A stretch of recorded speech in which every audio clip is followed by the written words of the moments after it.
Kay Soto balik uli sa opening ng billing at wala na ang injury. At Kit Jimenez ang laki ng 2 years contract sa San Miguel.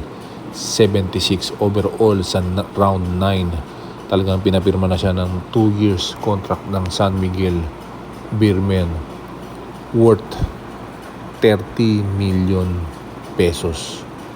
Talagang Kit Jimenez gumawa ng record sa MPBL. Triple, quadruple at hindi napansin ng mga PBA team.